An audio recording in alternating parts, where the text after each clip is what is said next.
출애굽기 19장 우리 함께 공부하겠는데, 출애굽기 19장의 제목을요, 저는 성경이 하나님의 입으로 나온 말씀이라는 근거라는 제목으로 우리 함께 출애굽기 19장을 공부하도록 하겠습니다. 기독교를 몰락시키기 위한 사탄의 전략 가운데 가장 큰 전략이 무엇이냐면 바로 하나님의 말씀인 성경의 권위를 무너뜨리는 일이에요. 하나님은 세계의 주인이시지만 특별히 믿는 자를 불러내어 하나님의 특별한 소유, 제사장들, 거룩한 백성으로 삼으셨습니다. 하나님의 거룩한 백성의 의무는 하나님의 모든 말씀을 잘 듣고 그 말씀을 지키는 거예요. 그래야지만이 하나님의 거룩한 백성으로서 그 정체성을 유지할 수가 있습니다. 그러나 사탄은 그 하나님의 말씀인 성경의 권위를, 그 권위에 의문을 던지는 것, 그리고 의심하는 사람, 이른바 자유주의자들의 손으로 그 권위를 완전히 무너뜨려 왔습니다. 그렇지만 오늘 이 본문 말씀 보면 율법이, 하나님의 말씀 성경이 왜 하나님의 입으로부터 나온 말씀인지 그 근거를 우리가 찾을 수가 있습니다. 하나님은 하나님의 입으로부터 나온 모든 말씀을 그 모든 백성들이 영영이 다 믿고 지키기를 원하십니다. 자, 그런 하나님의 뜻을 잘 우리가 이해하고 19장 함께 공부하도록 하겠습니다. 19장의 구조는요, 제가 이제 나름대로 4단계로 이렇게 나누어 봤는데, 1절부터 6절까지는 모세가 시내산에 올라 하나님의 언약을 듣게 되죠. 이제 르비딤에서 르메시, 그러니까 호렙산 가에 있는 그 땅에 있는 이제 르비딤이라는 곳에서 이제 시내산 그 평야로 이제 옮기게 되죠. 그리고 장막을 치고 모세가 가장 먼저 한 것이 하나님의 산에 올라가는 거예요. 그랬을 때 하나님이, 하나님의 언약, 하나님이 세계가 다 내게 속했지만 내가 너희를 특별한 소유로, 그리고 제사장 나라로, 그리고 거룩한 백성으로 불렀다. 너희가 하나님의 나의 말을 잘 듣고 그리고 언약을 지키면 그런 백성이 되게 하겠다. 그렇게 하나님이 언약을 말씀하시죠. 그걸 듣습니다. 그리고 7절부터 8절까지는 그 하나님의 말씀을 백성들에게 전달해요. 그랬을 때 백성들이 그렇게 하겠습니다 라고 응답을 하는 내용이 기록되어 있고요. 9절부터 15절까지는 이제 하나님께서 베드로가 아니고 모세가 그 백성들의 그 응답을 하나님께 알리죠. 그랬을 때 하나님께서 이제 시내산에 강림할 거다. 너는 백성들에게 말해서 성결케 해라, 준비시켜라. 3일, 이틀 지나고 3일째 되는 날 백성들 앞에 너에게 음성으로 말을 하겠다. 그렇게 하나님께서 말씀을 하시죠. 그리고 이제 백성들을 준비시키라고 명령하십니다. 그리고 16절에서 25절까지는 이제 시내산에 하나님이 강림하신대요. 그리고 모세를 또 특별히 시내 산 꼭대기에 올라오게 하셔서 하나님이 말씀하시는, 주의를 주는, 백성들에게 주의를 주라고 말씀하시는 그런 내용으로 이렇게 구성되어 있습니다. 자, 우리가 이 출애굽기를 보면서 좀 잘 구분이 안 가고 헷갈리기 쉬운 부분이 뭐냐면, 모세가 도대체 시내산을 몇 번을 올라갔다가 내려왔을까? 그리고 몇 번째 올라가서 하나님의 율법의 말씀을 들었을까? 십계명을 들었을까? 십계명 돌판을, 여러분 퀴즈를 내볼까요? 십계명 돌판을 몇 개나 있습니까? 몇 개를 만들었을까요? 몇 개? 십계명 돌판이 2개죠. 처음 하나님께서 친히 쓰셨지만 모세가 십계명 돌판을 가지고 내려오다가 우상 숭배하고 있는 이스라엘 백성을 보고 경노하죠. 그리고 그걸 깨뜨려 버립니다. 그렇죠? 그리고 다시 하나님께 올라가서 이제 십계명 돌판을 받아서 내려오게 되죠. 자, 이렇게 여러 차례 하나님의 말씀을 듣게 해서 모세가 시내산에 올라가는데 과연 몇 차례나 등장했을까? 성경에 분명히 기록되어 있는 말씀을 토대로 보면 8차례 하나님의 산에 올라갔다. 뭐 더 올라갔을 수도 있습니다. 그러나 성경에 기록되어 있는 대로 보면 그렇게 올라갔다고 볼 수가 있는데, 오늘 19장에는요 3번 이렇게 올라간 것으로 보입니다. 첫 번째 올라간 것은요, 이제 처음에 올라가서 하나님께서 이스라엘 백성들과 언약을 맺고자 하신다 말씀하시죠. 그 하나님의 뜻을 듣습니다. 그리고 아까 제가 말씀드렸던 것처럼 산에서 내려와서 백성들에게 이런 하나님의 말씀을 전해요. 그리고 백성들이 응답하죠. 자, 그리고 두 번째 올라갑니다. 두 번째 올라갈 때는 이제 모세가 이 백성들의 반응, 응답한 반응을 하나님께 말씀을 드리고요. 그리고 다시 내려와서는 뭐라고 하냐면 몸을 정결케 하라는 그 하나님 말씀을 전합니다. 그리고 세 번째 또 올라갑니다. 올라갔을 때는 이번에는 이제 백성들로 시내산에 오르지 못하게 하시는 그 하나님의 말씀. 시내산에 올라가면 거룩한 하나님 앞에 이스라엘 백성들이 죽을까 염려하여 하나님께서 경계선을 두라고 합니다. 그렇죠? 그리고 이제 모세만 이렇게 올라가는 그런 모습을 볼 수가 있는데, 자, 그리고 그렇게 하나님께서 경고하시고 경계하시고 이스라엘 백성들을 위해서 하나님이 주의를 주시는 내용입니다. 그리고 그 얘기를 듣고 핫산에서 이제 백성들에게 하나님의 말씀을 전하는 내용. 자, 여기까지가 오늘 19장에 있는 내용이고요. 이제 네 번째, 다섯 번째는 20장에서 24장에 걸쳐 있는데, 네 번째 올라갔을 때는 이제 모세가 십계명과 율법을 받기 위해서 올라가요. 네. 출애굽기 20장 1절 첫 절부터 이제 그게 나오죠. 그리고 내려와서는 이제 모세가 율법을 낭독하고 언약을 체결합니다. 자, 이게 출애굽기 24장에 그렇게 기록되어 있고요. 그리고 이제 다섯 번째는 이번에 올라가서는 이제 언약 체결 시구에 산에 올라가 공동 시사를 했다라는 그런 내용이 있고요. 자, 그리고 여섯 번째 올라가는 것은 이제 24절에서 32절에 이렇게 걸쳐서 있는데, 이제 여섯 번째 올라가서 40일 동안 금식을 해요. 40일 동안 금식해서 그 금식하는 기간 동안 하나님이 돌판에다 십계명 말씀을 쓰셔요.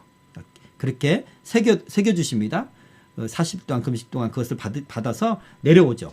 내려오는데 내려오는 과정에서 이제 40일 동안 모세가 보이지 않으니까 이스라엘 백성들이 모세가 죽었나 보다 하고 아론에게 막 압박을 줘서 하나님을 만들어라. 우리를 가나안 땅에 우리를 위해서 가나안 땅으로 이끌 하나님 만들어라 했는데 금송아지 그 애굽에서 숭배했던 그 신의 형상을 만든 거예요. 그것을 보고 모세가 경노해서 이 십계명 돌판을 던져버려서 깨뜨려 버리죠. 그런 내용이 있습니다. 그리고 나서 이제 일곱 번째 이제 올라가는데 모세가 이스라엘 백성을 위해서 중보기도 하죠. 하나님이 이스라엘 백성을 진멸하겠다 그렇게 말씀하시니까 중보기도 합니다. 저는 특별히 이 32장 모세의 중보기도 그 내용이 너무나 감동이 돼요. 모세가 얼마나 하나님을 사랑하는지를 너무나 잘 알 수가 있고요. 자, 그렇게 중보기도 하고 이제 다시 내려와서는 이제 자숙하는 의미에서 백성들의 화장을 이제 금합니다. 그리고 이제 마지막으로 34장에 기록되어 있는데 이제 십계명을 이제 깨뜨렸으니까 다시 올라가서 십계명판을 다시 받습니다. 그리고 그 십계명판을 가지고 내려온 내용. 자, 이렇게 여러분이 지금 제가 빠르게 말씀을 드렸지만 잘 기억하시고요.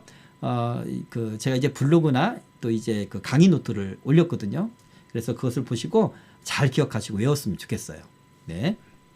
1절부터 6절까지는 모세가 시내산에 올라가서 하나님의 언약을 듣는 그런 내용이죠. 이스라엘 자손이 애굽 땅을 떠난 지 3개월이 되던 날 그들이 시내 광야에 이르니라. 그들이 리비딤을 떠나 시내 광야에 이르러 그 광야에 장막을 치되 이스라엘이 거기 산 앞에 장막을 치니라. 모세가 하나님 앞에 올라가니 여호와께서 산에서 그를 불러 말씀하시되 너는 이같이 야곱의 집에 말하고 이스라엘 자손들에게 말하라. 내가 애굽 사람에게 어떻게 행하였음가? 내가 어떻게 독수리 날개로 너희를 업어 내게로 인도하였음을 너희가 보았느니라. 세계가 다 내게 속하였나니 너희가 내 말을 잘 듣고 내 언약을 지키면 너희는 모든 민족 중에서 내 소유가 되겠고 너희가 내게 대하여 제사장 나라가 되며 거룩한 백성이 되리라. 너는 이 말을 이스라엘 자손에게 전할지니라. 네, 이 내용입니다. 자, 이스라엘 자손이 애굽 땅을 떠난 지 3개월이 되던 날입니다. 그들이 이제 르비딤을 떠나서 이제 시내 광야에 이르렀어요. 자, 이 3개월은요, 애굽을 떠난 지 3개월이니까 애굽을 정확하게 이제 그 유대력이죠. 하나님이 제정하신 종교력이에요.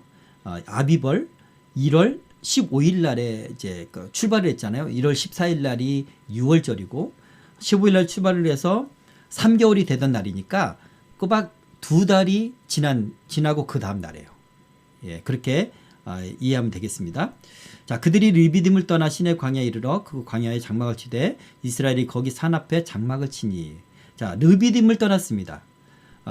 이 르비딤은 어떤 일이 있었죠? 여기서 예, 호렙산 바로 그 바위에라고 하나님 지정하신 그 바위에서 그 바위 반석을 바위라기보다는 반석입니다. 반석. 예, 반석을 쳐서 물을 냈죠. 그리고 거기서 암말렉의 공격을 받았습니다. 그렇죠? 근데 이 르비딤은 호렙산 그 자락 끝에, 그러니까 그 밑에 있는 그런 평야 지역입니다. 자, 그곳에서 이제 산 앞으로 갔다는 겁니다. 이스라엘이 거기 산 앞에 장막을 쳤다. 이 산은 모세가 하나님을 만났던 시내산을 말하는 거예요. 시내산 앞에 있는 평야지대입니다. 근데 목사님 이상합니다. 호렙산이 시내산 아닙니까? 근데 아까 호렙산 그 끝자락 이 광야가 르비딤이라고 했는데 또 시내 광야로 갔다니 좀 이해가 안 됩니다. 예, 좀 헷갈리기가 쉬운데 사실은 시내산이라고도 하고 호렙산이라고도 하지만 사실은 하나의 산맥이고 산맥이지만 이제 봉우리가 각기 다른 이름으로 불렸어요. 시내산과 호렙산으로 그렇게 불렸다라고 우리가 이해하면 되겠고요.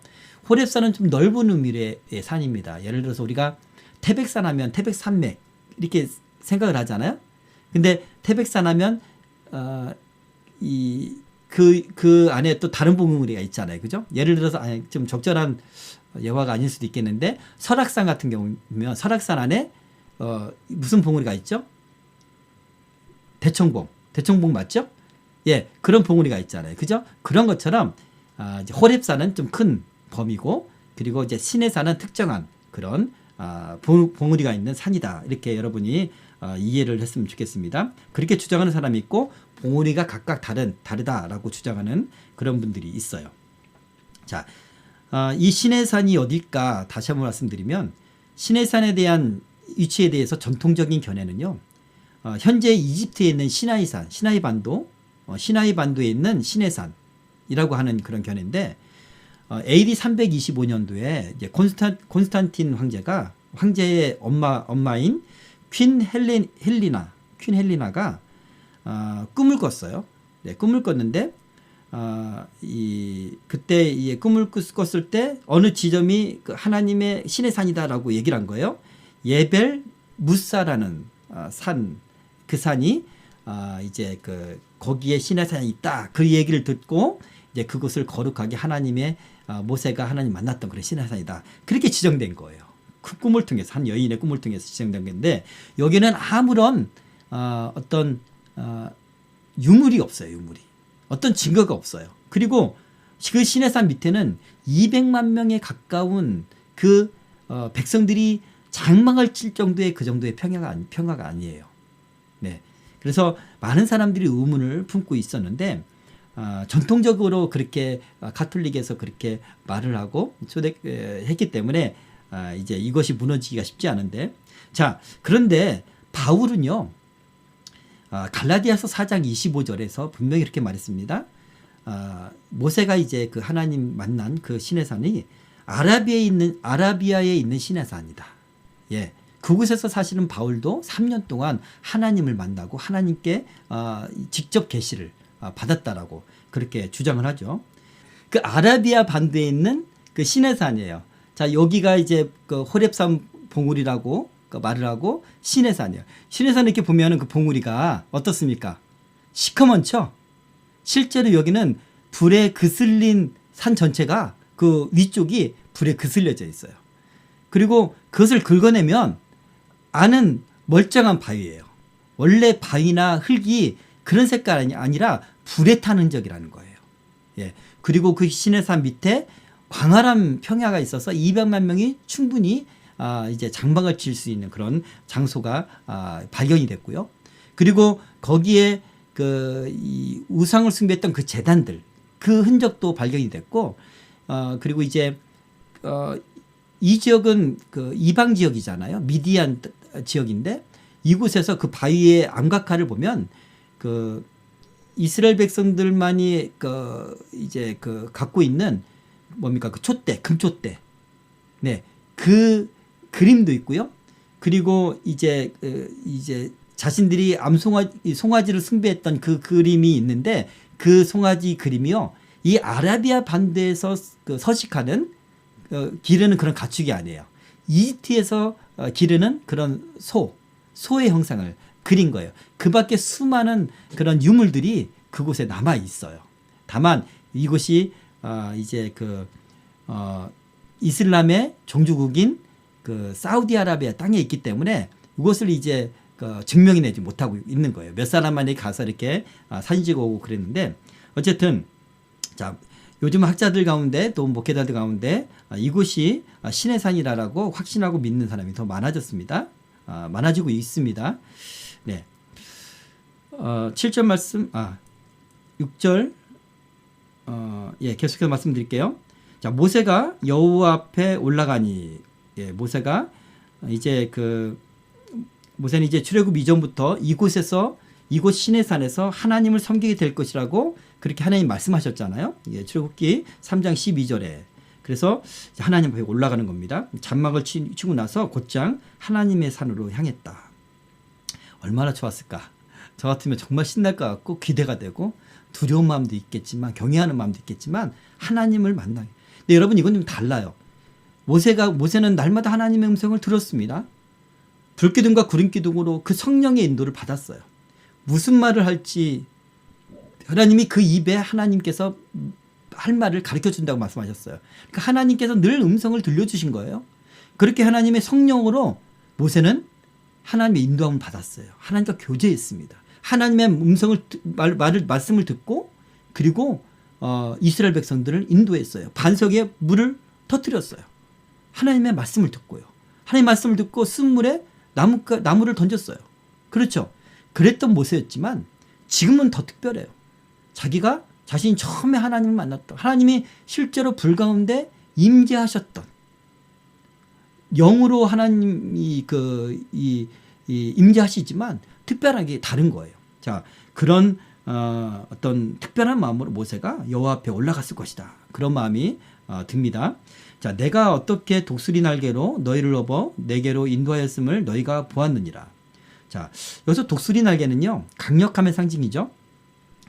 독수리는 이 독수리의 새끼를 보호하고 훈련시키기로 유명한 그리고 이제 완벽하게 잘 보호하는 그런 이제 강한 그런 날개가 있고 또 강한 부리가 있기 때문에 독수리가 보호하면은 그 새끼를 완전하게 보호할 수가 있겠죠.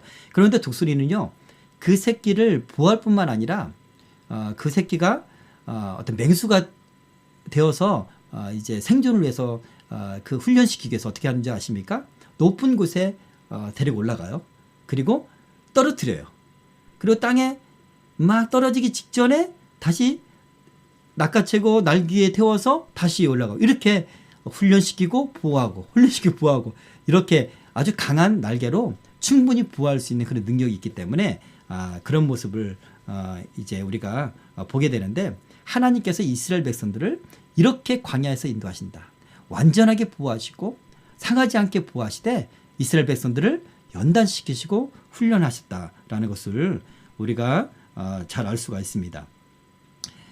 세계가 다 내게 속하였나니 너희가 내 말을 잘 듣고 내 언약을 지키면 너희는 모든 민족 중에서 내 소유가 되겠고, 네, 온 우주에 대한 하나님의 소유권을 말씀하는 거예요. 온 세계가 하나님의 소유다라는 걸 선포하는 것입니다. 그런데 전 우주적인 하나님이시긴 한데 그 크신 하나님인데 특별히 아주 작은 민족 이스라엘 민족을 특별히 하나님의 백성으로 삼으셨다라는 것을 강조하는 그런 말씀이에요. 여기서 하나님의 소유가 되는 조건이 있습니다. 그것은 뭐냐면 하나님의 말씀을 잘 듣고 언약을 지키면 그게 하나님의 백성의 의무고 하나님 백성의 정체성입니다. 그렇죠? 아까 제가 서두에 말씀드렸던 것처럼 사탄은 그 하나님의 말씀을 믿지 못하고 듣지 못하고 순종하지 못하도록 그렇게 하나님의 말씀의 권위를 떨어뜨리지만 하나님은 그 백성을 삼기시기 위하여 말씀을 잘 들으라 그렇게 말씀하시죠. 율법에 대해서 성경에 대해서 말씀하시는 겁니다. 자, 내 소유라고 말씀하시는데 이것은 평범한 소유물이 아니라 특별한 소유물을 말하는 거예요. 아주 귀중한 소유물, 매우 값진 소유물, 그런 뜻이고요. 이스라엘 민족이 하나님의 언약의 율법을 지키기만 하면 세상 열방 중에서 하나님이 가장 귀중히 여기는 그런 백성이 될 것이다. 하나님 그렇게 언약하시는 거예요.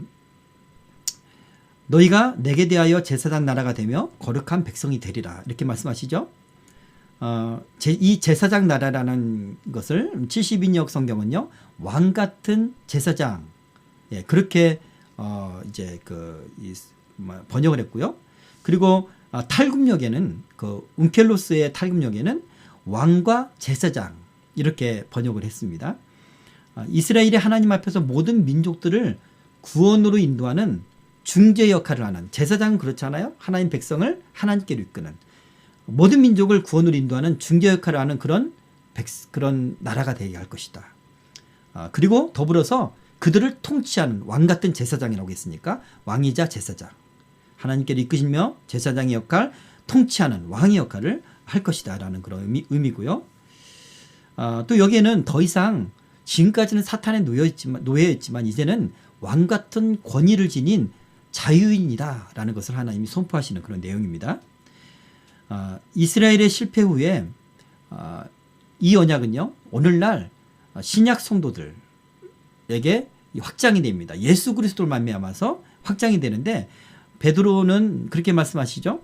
너희는 택하신 족속이요 왕 같은 제사장들이요. 그렇게 베드로가 말해요. 하나님께서 말씀하신 너희는 택한 왕 같은 제사장 나라요 라고 했잖아요. 한 민족을 얘기하니까. 그러나 베드로는 왕 같은 제사장들이요 라고 우리 각 사람을 그렇게 하나님 특별히 택하셔서 부르신 그런 민족이다, 그런 사람들이다라고 이야기를 합니다. 자, 7절부터 8절까지 우리 함께 읽겠습니다. 7절부터 8절은요, 이제 하나님의 언약을 듣고 모세가 내려와서 백성들에게 전하는 그런 모습인데요. 모세가 내려와서 백성의 장로들을 불러 여호와께서 자기에게 명령하신 그 모든 말씀을 그들 앞에서 진술하니, 백성이 일제히 응답하여 이르되 여호와께서 명령하신 대로 우리가 다 행하리이다. 모세가 백성의 말을 여호와께 전하매. 네. 백성이 일제히 응답합니다. 생각해 보세요. 하나님이 특별히 너희를 택했어. 너는 특별한 나의 소중한 그런 소유가 될 거야. 제사장 나라가 될 거야. 그리고 이 왕 같은 그런 나라가 될 거야. 얼마나 좋아요. 자신들에게 그런 축복의 말씀이잖아요. 그러니까 아멘 아멘 하겠죠. 제가 주님의 말씀 듣겠습니다. 주님 말씀대로 살겠습니다. 그렇게 하겠죠. 자신의 후손 대대로 그렇게 하나님이 축복을 약속하시니까 당연히 어떤 감동하고 기대에 부풀어서 그렇게 응답했을 거예요. 그러나 우리처럼 하나님께서 우리한테 특별히 부르시거나 우리를 지명해 부르거나 또 종으로 부르거나 그랬을 때는 하나님께 이 소명을 다하겠다고 두 손 두고 나오지만, 살다 보면, 사역하다 보면 다시 그러지 못하는 모습을 발견하잖아요. 이스라엘 백성도 마찬가지입니다. 그렇게 하나님 앞에 약속을 지키겠다고 말하지만 그 약속은 머지않아 지키지 못하게 되는 모습을 보게 됩니다. 이게 죄인의 모습인 것 같아요. 자, 9절에서 15절 말씀은요, 이제 하나님께서 또 모세에게 말씀하시는 내용입니다. 여호와께서 모세에게 이르시되 내가 빽빽한 구름 가운데서 내게 임함은 내가 너와 말하는 것을 백성이 듣게 하며 또한 너를 영영히 믿게 하려 함이니라. 모세가 백성의 말을 여호와께 아뢰었으므로 여호와께서 모세에게 이르시되 너는 백성에게로 가서 오늘과 내일 그들을 성결케 하며 그들에게 옷을 빨게 하고 준비하게 하여 셋째 날을 기다리게 하라. 이는 셋째 날에 나 여호와가 온 백성의 목전에서 시내산에 강림할 것임이니. 아멘. 내가 빽빽한 구름 가운데서 내게 임함은 내가 너와 말하는 것을 백성들이 듣게 한다는 거예요. 그러니까 백성들이 듣게 하기 위해서 하나님이 구름 가운데 임하시겠다는 거예요. 그리고 특별히 그들에게 보여주기 위해서 음성으로 말하겠다는 거예요. 모세에게. 그 이유는 백성들이 모세 너를 믿게 하기 위해서. 모세가 하나님의 종이고 하나님의 중재자고 하나님의 말씀을 전달하는, 자기 생각이 아닌 하나님의 말씀을 전한다라는 것을 믿게 하기 위해서. 그렇죠? 결국 무엇입니까? 모세가 전하는 이 율법이 사람이 임의로 만들어낸 것이 아니라 자기가 제정한 그런 율법이 아니라 하나님의 입으로 나온 말씀이라는 것. 그것을 믿게 하기 위해서 하나님이 음성을 백성들이 부문 앞에서 들리게 하겠다. 그런 뜻입니다. 그렇죠? 네. 그리고 너를 영영이 믿게 함이니라. 이것은 뭐냐면 모세가 전한 그 율법, 하나님의 말씀을 영영이 믿게 합니다. 그런 하나님의 의도가 있다는 것을 우리가 이 구절을 통해서 알 수가 있습니다. 하나님께서 빽빽한 구름 가운데 임하신다고 말씀하시는데 빽빽한 구름은요, 앞을 분간할 수 없는 아주 짙은 구름이에요. 구름으로 하나님 자신의 모습을 숨기신 채 이스라엘 백성들 가운데 임재하시는 거예요. 그 이유는 죄 많은 인간은요, 거룩한 하나님을 가까이에서도 가지도 못하고 보아서도 안 돼요. 그러면 죽게 되거든요. 그러니까 이스라엘 백성을 위해서 하나님 빽빽한 구름 가운데, 그것 자체가 하나님의 어떤 위험을 나타내는 것일 수도 있기도 하고요. 이 백성들을 위한 그런 하나님이 임재하십니다라고 우리가 이해할 수 있겠습니다. 또한 아까 말씀드렸던 것처럼 어떤 사람들은요, 이 모세의 율법, 우리 모세의 오경과 그리고 이제 그 출애굽기 레위기에 기록되어 있는 이 모세의 율법을요, 옛날에 고대의 함무라비 법전에서도 이 최초의 그 법이라고 우리가 그 역사적으로 이제 그 세계사적으로 그렇게 알고 있잖아요. 그런 함무라비 법전과 유사성을 들어가며 모세가 어쩌면 함무라비 법전에 영향을 받아서 그것을 이 히브리인들에게 적합하게 그렇게 율법을 제정한 것이다. 그렇게 자유주의 학자들, 신학자들은 그렇게 주장하기도 했습니다. 그렇지만 하나님은 모세의 율법이 하나님의 입으로 나온 말씀이다. 이 말씀은요, 오늘 직접 하나님 보여주시는 거예요. 하나님의 입으로 나오는 그 음성을 백성들이 증인되어서 들을 수 있도록 그렇게 하나님이 말씀하시죠. 신명기 8장 3절과 마태복음 4장 4절에 예수님과 또 모세는 뭐라고 말합니까? 이 율법을, 하나님 말씀을, 예수님 시대에도 성경은요, 그 모세 율법을 일컬어 성경이라고 그랬어요. 자, 그것을 예수님 뭐라고 말합니까? 하나님의 입으로 나온 모든 말씀이라고 말씀하셨어요. 그죠? 그리고 모세도 그렇게 말합니다. 신명기 8장 3절에 보면 너를 낮추시며 너를 줄이게 하시며 또 너도 알지 못하며 내 조상들도 알지 못하던 만나를 내게 먹이신 것은 사람이 떡으로만 사는 것이 아니요 여호와의 입에서 나오는 모든 말씀으로 사는 줄을 내가 알게 하려 하심이라. 아멘. 이것이 단순히 비유적인 그런 말씀으로 해석해도 크게 문제는 없지만 말씀의 주체가 하나님이라는 것을 믿는다는 문제가 없지만 오늘 이 구절을 보면 진짜 하나님의 입으로부터 모세에게 하나님이 음성으로 말씀하셨다는 것을 이스라엘 백성들이 다 증거하고 있는 것입니다. 성경은 그것을 오늘 우리에게 증거하고 있습니다. 그래서 여러분, 성경은 하나님 말씀이다. 꼭 믿으시고 그 하나님 말씀 앞에 우리가 겸손하게 듣고 그렇게 행해야 될 줄 믿습니다.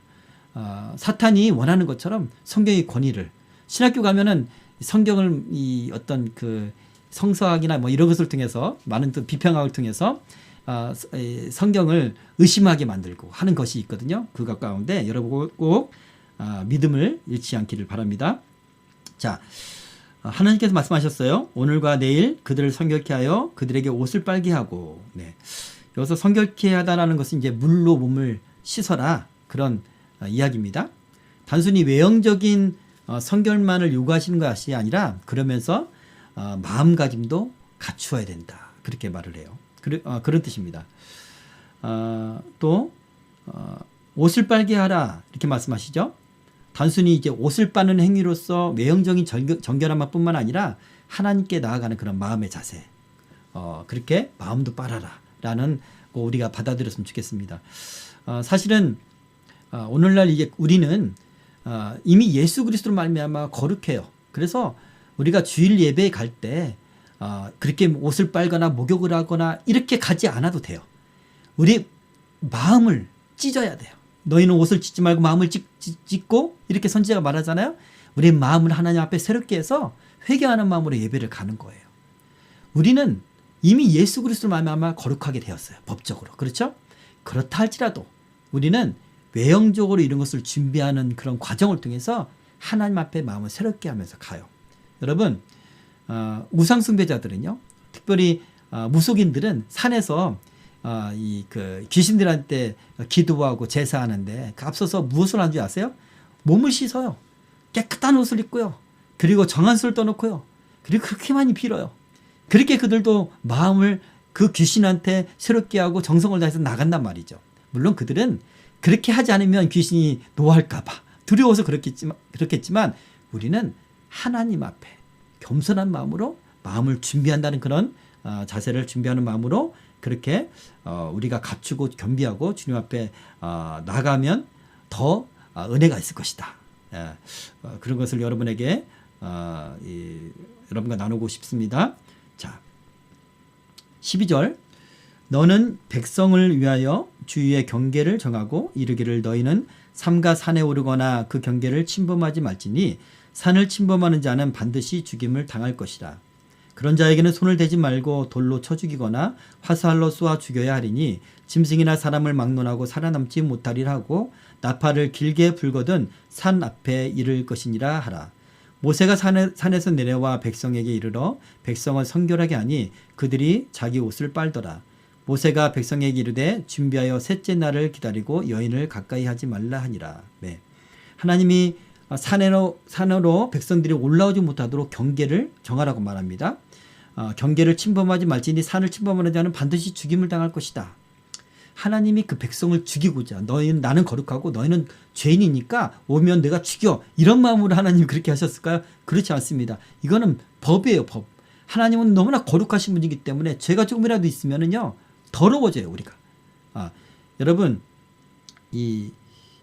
제가 이제 죄에 대해서 옛날에 이제 학생들한테 가르칠 때 어떤 비유를 들었냐면 두 잔의 물을 가져옵니다. 이것은 정수기에서 뜬 물입니다. 하고서는 마시라고 그래요. 그러면 한 아이가 이제 택한 아이가 앞에 나온 아이가 마십니다. 근데 이 잔도 마셔라. 그런데 이 잔은 내가 깨끗한 변기 물 한 방울 여기다 떨어뜨렸어. 라고 하면 마시지 않아요. 왜? 이것이 오염돼 있으니까. 그렇죠? 예, 더럽혀져 있으니까. 인간은 작은 죄 하나만으로도 우리 영혼 전체가 오염돼 있어요. 그래서 완전하게 거룩하신 하나님 앞에 나갈 수가 없습니다. 그러면 죽게 돼요.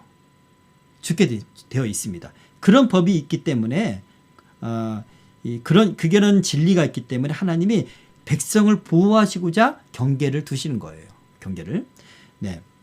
하나님 산과 이스라엘이 머물고 있는 장막 사이에 임의로 울타리로 구별을 했다라는 것을 알 수가 있고요. 하나님과 그 인간 사이에 이 구약 시대에는 좁힐 수 없는 죄 때문에 좁힐 수 없는 간격이 있다는 것을 우리가 분명히 알 수가 있죠. 네.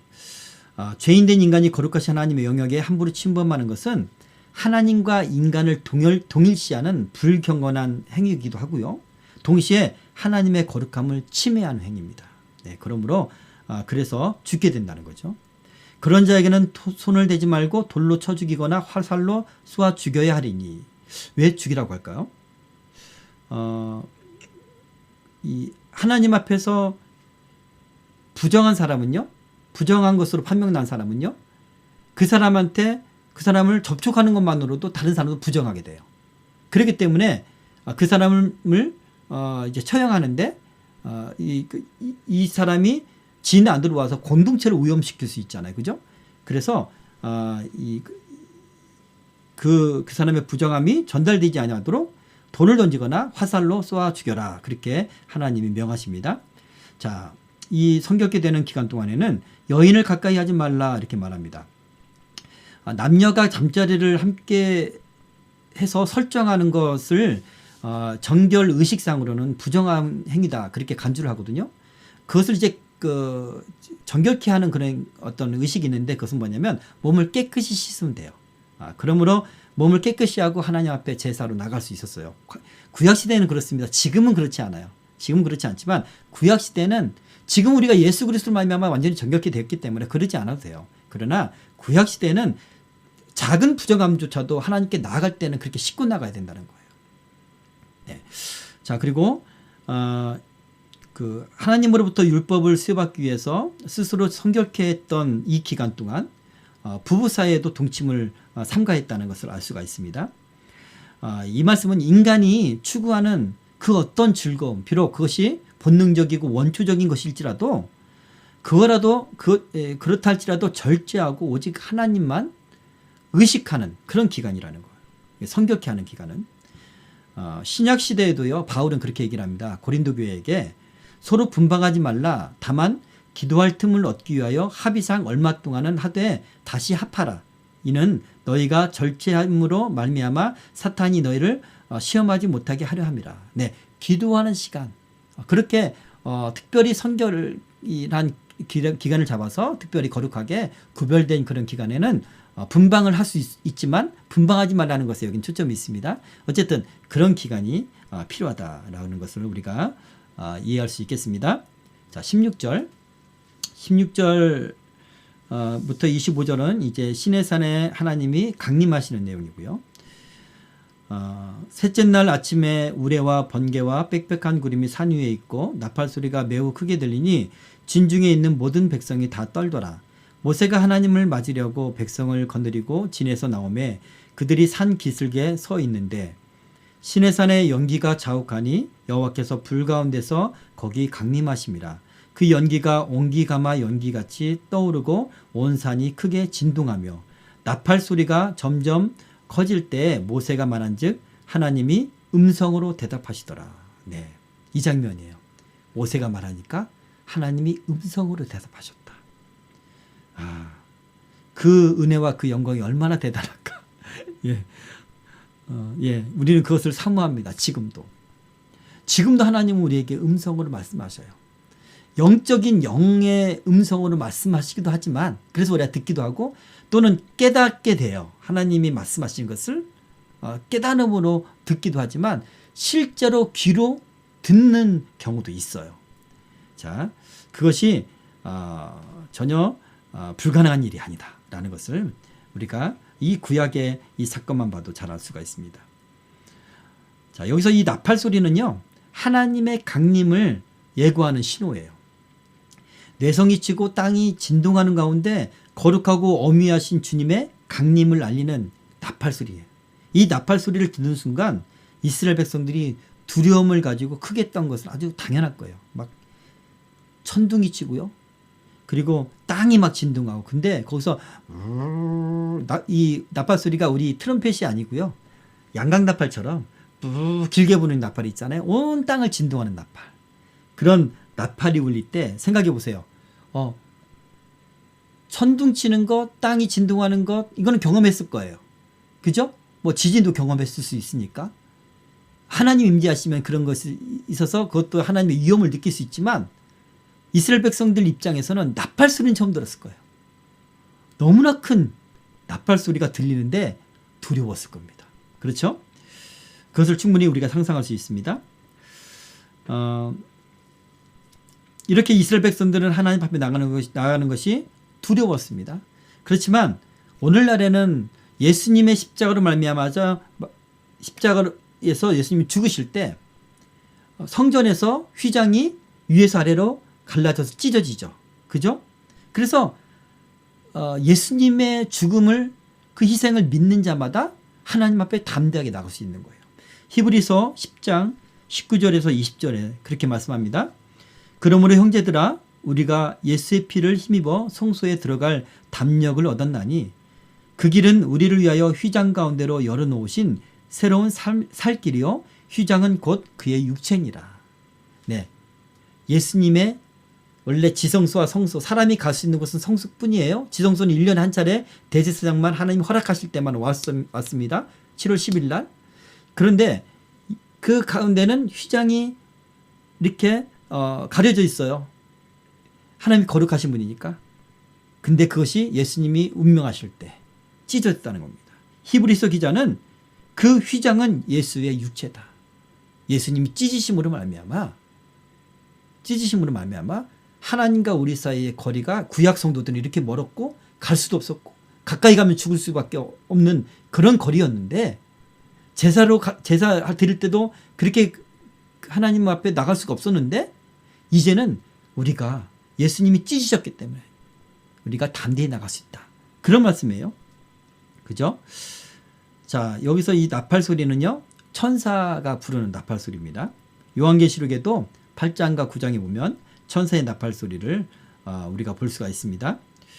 자, 이스라엘 백성들이 지금 어디 있습니까? 그들이 산 기슭에 서 있는데 사람이나 가축의 접근을 막기 위해서 이제 이렇게 쳐진 그 울타리 밖에 섰다는 겁니다. 그러니까 울타리와 백성들이 있는 그 장막 사이에는 상당한 아주 넓고 백성들이 다 설 수 있는 그런 공간이 있었다는 거예요. 거기에 모세는 백성의 대표자인 여기 이제 장로들을 대동했겠죠. 그리고 하나님의 다음 명령을 기다리고 있었을 겁니다. 자, 그때 여호와께서 불 가운데서 거기 강림하심이라. 자, 히브리서 12장 29절에 보면요. 이 구절, 오늘 이 구절과 관련해서 이렇게 말합니다. 하나님은 소멸하는 불이심이니라. 하나님은 불이 아닙니다. 예, 하나님의 어떤 어떤 하나님의 의로우신 심판하신 하나님, 그러니까 불의와 죄를 소멸하시는 불로 태우시는 하나님, 예, 그런 의미로서 하나님은 소멸하신 불이심이라 그렇게 말하는 겁니다. 하나님께서는 불의에 대하여 진노하시고 심판하시는 질투의 하나님이심을 이제 신명기 4장 24절에서도 그렇게 암시하고 있고요. 자, 불 가운데 강림하신 하나님의 영광을 본 이스라엘 백성들도 그런 죄 가운데 있는 자신들을 소멸시킬 수 있는 하나님이라는 것, 그것을 이 광경에서 충분히 깨닫고 느꼈을 것입니다. 자, 하나님이 음성으로 대답하시더라. 모세가 말하니까 음성으로 대답하셨다. 어떤 신학자들은요, 어떤 진동이겠지. 그 진동이 마치 하나님의 음성처럼 느껴졌을 거야. 그렇게 주장하는 학자들이 있습니다. 말씀대로 안 믿어요. 그렇죠? 그런데 뒤에 20장의 말씀 보면요, 이스라엘 백성들도 하나님의 음성을 들었다고 분명하게 기록하고 있어요. 이스라엘 백성들이 모세한테 그렇게 얘기하거든요. 하나님이 십계명을 딱 말씀하시고 나니까 이스라엘 백성들이 모세에게 이렇게 말합니다. 모세에게 이르되 당신이 우리에게 말씀하소서, 우리가 들으리이다. 하나님이 우리에게 말씀하지 말게 하소서, 우리가 죽을까 하나이다. 예, 하나님의 음성을 듣는 것을 두려워해요. 예, 하나님의 음성을 하나님께서 모세에게 음성으로 말씀하셨다는 것이 명백한 거죠. 자, 민수기 12장 6절과 8절 말씀을 제가 읽어드릴게요. 이르시되 내 말을 들으라. 너희 중에 선지자가 있으면 나 여호와가 환상으로 나를 그에게 알리기도 하고 꿈으로 그와 말하기도 하거니와 내 종 모세는 그렇지 아니하니 그는 내 온 집에 충성함이라. 그와는 내가 대면하여 명백히 말하고 은밀한 말로 하지 아니하며 그는 또 여호와의 형상을 보거늘 너희가 어찌하여 내 종 모세 비방하기를 두려워하지 아니하느냐. 그 당시 아론과 미리암도 선지자였잖아요. 그런데 모세가 이제 어떤 허물이 발견되자 비방을 해요. 비방을 하면서 너만 하나님 음성 듣냐? 우리도 하나님 음성 들어. 그렇게 말하면서 이제 모세의 어떤 그 권위, 영적 권위에 도전을 합니다. 그래서 하나님이 모세의 편을 들어서 말씀을 하셔요. 내가 다른 사람들한테는 너희 중에 선지자라고 생각하느냐? 내가 선지자들한테는 비밀로 말해. 꿈이나 환상을 통해서 말해.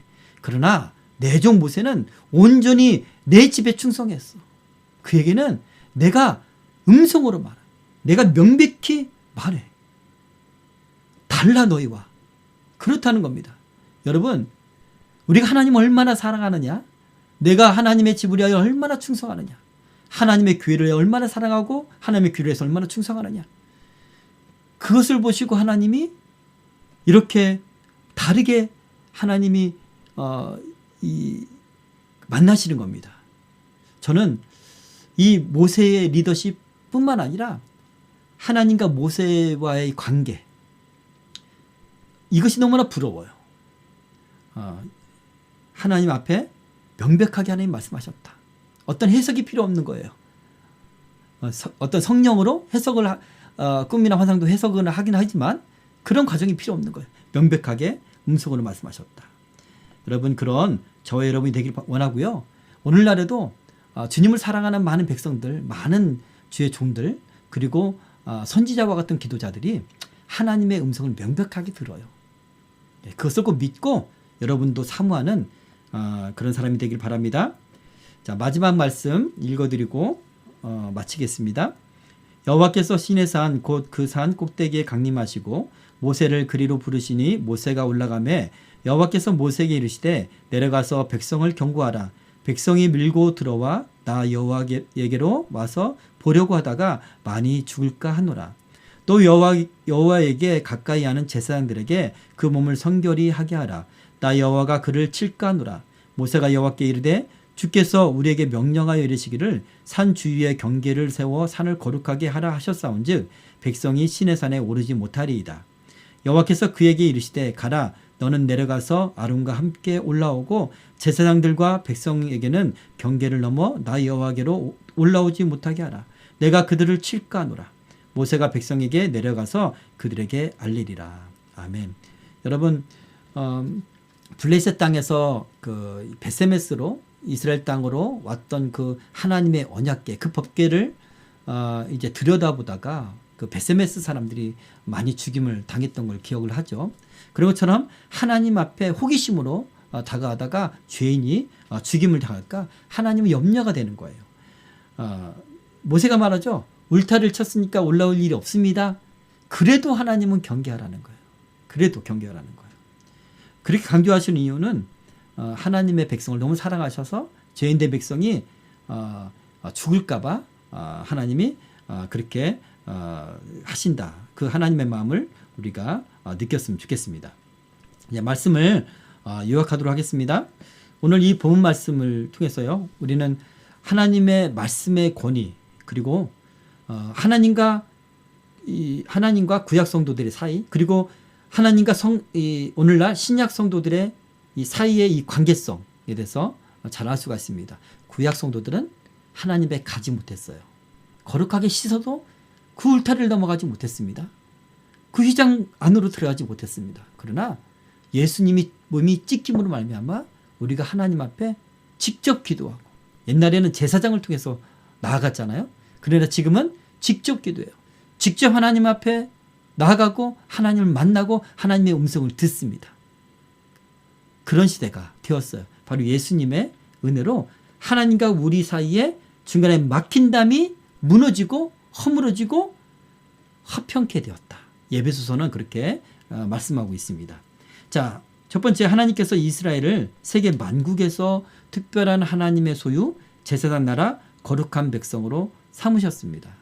오늘날 예수를 믿는 저와 여러분을 하나님이 이렇게 삼으셨어요. 베드로가 말하죠. 거룩한 하나님의 소유라고, 제사장 제사장들이라고 그렇게 말을 합니다. 자, 그래서 우리는 그런 하나님의 거룩한 백성으로서 반드시 이스라엘 백성들에게 전제하는 것이 있죠. 조건이 있었습니다. 내 말을 잘 듣고 언약을 들으면, 지키면, 그렇게 우리도 하나님의 말씀을, 그 권위의 하나님의 입으로부터 나오는 말씀을 믿고 그것을 듣는 저와 여러분이 되었으면 좋겠습니다. 두 번째, 하나님은 모세에게 음성으로 말씀하시므로 율법이 하나님의 입으로 나오신 말씀이란 것을 이스라엘 백성들에게 명백히 알리셨습니다. 그들이 믿게 하기 위해서 하나님이 보이신 거죠. 오늘날 하나님의 말씀, 성경의 권위를 무너뜨리려고 이미 많이 작업이 되었어요. 이미 많이 신학이 그렇게 많이 발전이라고 말을 해야 되나요? 그렇게 되었습니다. 어떤 사람은 하나님 말씀에 이 말씀은 취하고 이 말씀 믿지 못하겠어, 그렇게 말하는 사람이 있고요. 이 말씀 내 마음에 들어, 이 말씀은 오늘날의 우리의 가치관과도 맞아, 그러나 이 말씀은 좀 아닌 것 같아, 이 말씀은 너무 고루한 말씀이야, 그렇게 성도들이 하나님의 말씀을 그렇게 재단질하는 그런 모습을 보게 됩니다. 그러나 여러분, 이 하나님 말씀은 하나님이 입으로부터 나온 말씀이다. 두려운 마음으로 우리가 하나님의 말씀을 대하고 믿어야 될 줄 믿습니다. 세 번째, 구약의 성도들은 그 죄인됨으로 인해서 하나님 앞에 나갈 수가 없었으나 예수 그리스도의 몸이 찍힘으로 신약의 성도들은 하나님께 담대히 나갈 수 있게 되었습니다. 여러분, 오늘 밤에도 이런 은혜를 우리가 누렸으면 좋겠습니다. 우리는 그런 자격이 생겼어요. 예수님 때문에. 거룩한 백성이 되어서 우리가 주의 이름 세고 부르고 기도할 때 하나님 만날 수가 있어요. 하나님의 음성을 들을 수 있고 하나님께서 감동을 우리에게 주실 수도 있고요. 하나님과의 거리가 없어졌어요. 휘장이 찢어졌습니다. 그것을 꼭 믿으시고, 여러분이 만약에 여러분 가운데 오늘 죄를 지었어. 그동안 너무나 더러운, 내가 생각해 하나님 앞에 너무 더러운 내 모습 같아. 그래서 하나님 앞에 가까이 가기 어려운 그런 마음이 있잖아요. 그러면 그런 마음이 있을지라도 믿으십시오. 예수님이 찢으셨습니다. 예수님이 여러분을 거룩하게 하셨습니다. 그래서 담대한 마음으로 하나님 앞에 나아가는 저와 여러분이 되기를 축복합니다. 자, 이것으로 오늘 출애굽기 19장 마치도록 하겠습니다.